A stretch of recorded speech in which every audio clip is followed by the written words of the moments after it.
Row 18, plot 20.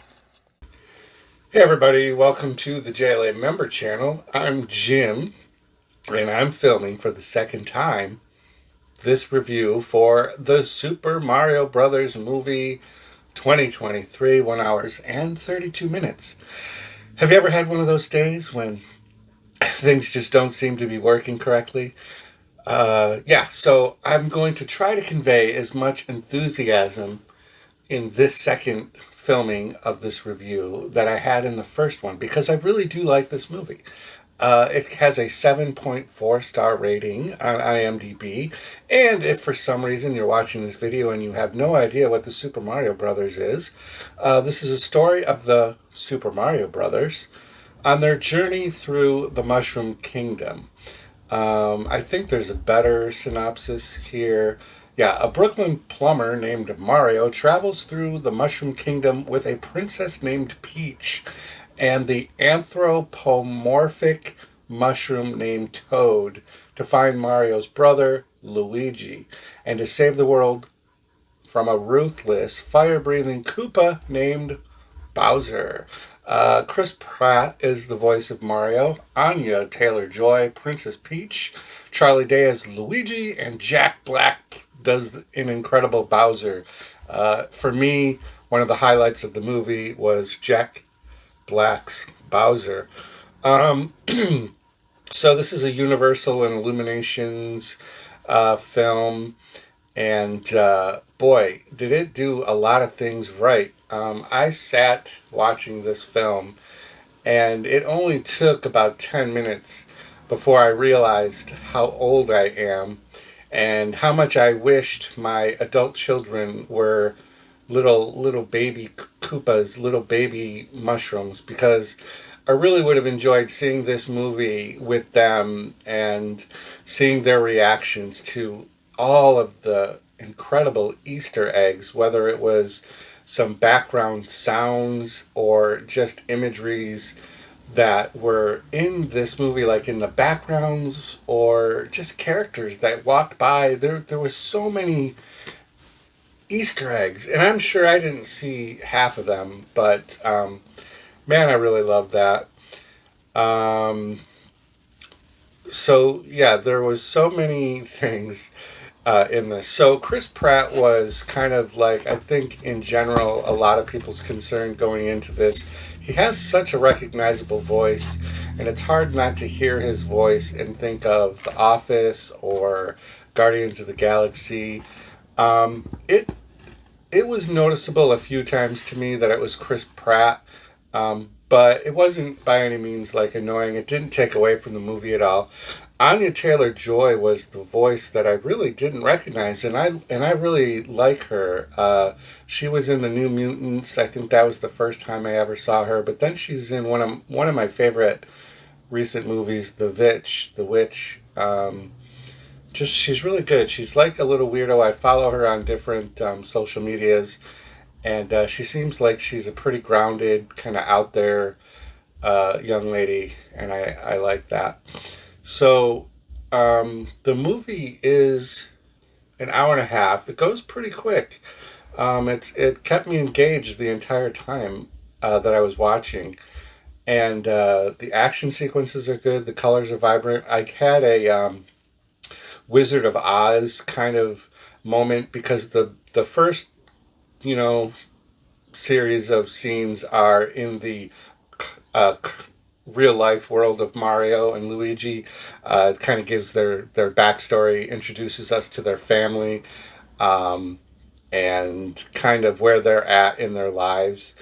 And they're in Brooklyn, they're plumbers, and space surprise, they're plumbers.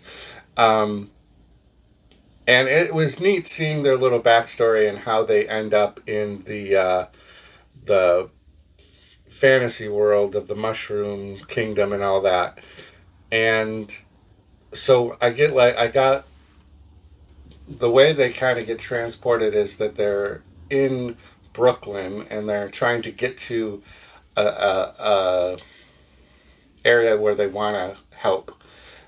In the city, there's a thing going on.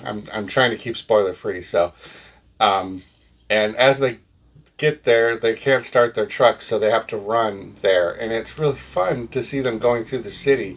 And they did it in kind of like a gameplay type sequence where they're jumping up and over and onto different levels and things. And then for like a split second, I heard the background music was No Sleep Till Brooklyn. And I thought, oh my gosh, that was cool. And that happens a few times in the movie where there's like pretty interesting movie music choices. And I really enjoyed that. It's the little things like that that just take movies to kind of to the next level. I'm trying to read my because I mentally went out of order. Easter eggs. So I thought it was creative how they introduced the Honky Kong, Donkey Kong world into the scenario too. Because I remember Mario from the Donkey Kong video game way back in the 35 years ago, whatever, when I was a little kid having my birthdays at Chuck E. Cheese, and that was one of the games in the arcade, and just just so nostalgic to see, and I thought they did that pretty good too. Bowser, great villain. Really loved Jack Black's voice. Thought the character was a great iconic uh, bad guy. Um, so I know I'm rambling and I'm not giving many details about the movie other than I think they do it justice. I think they did a great adaptation. The animation is really good. The colors are vibrant. The action sequences are good. You know, there's a lot of fantasy obviously involved with this.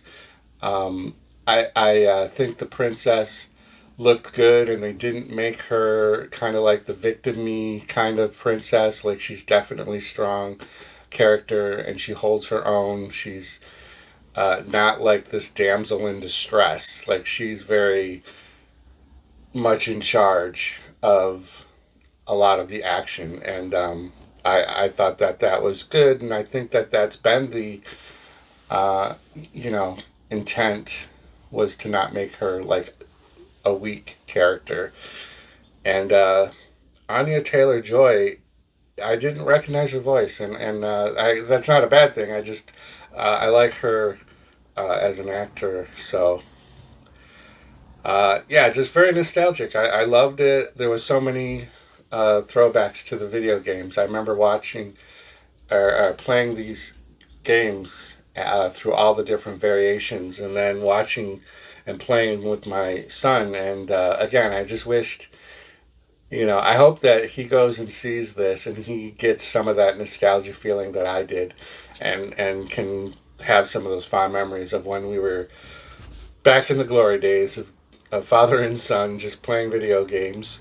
It's one of those dad moments where mom teaches you how to clean your room and dad teaches you how to play video games. So if you go see this, or if you've already seen it and you didn't stick through, there's two end credit scenes, kind of like one at the beginning and then one at the very end. And they're not earth shattering, but it does set up that there's obviously going to be, more of these movies. And I think that that's a definite reality. So let me know your thoughts in the comments down below. If you saw the Super Mario Brother and what you thought of it, or what you didn't like, or what Easter eggs you caught, because there's so many of them, just so many really, really good things. And kind of at the end of the movie, when there's like the little montage, everybody's getting together, I was really impressed or surprised by the song choice. It's kind of a song that I associate with Christopher Pratt. Um, I just looked out at my notes and I thought, and I almost forgot like the major point of my review. So let me know in the comments down below what you took away from this movie. Like, what was the message? And what I took away from it was that this is a story about characters with daddy issues, particularly Mario and Donkey Kong, because there's a kind of a subplot of them feeling inadequate, and that their fathers don't appreciate them or see value in them. And then by the end of the movie, they get that sense of, they get that father approval that they were looking for. So God, I wish I would have brought that up in the beginning of my review, because that was like a major theme of my review. So, yeah, let me know what you think in the comments down below about daddy issues. So have your drink, go on and sing your song. There's nothing wrong with singing out of tune. If people laugh and say your dream can never be, just think of me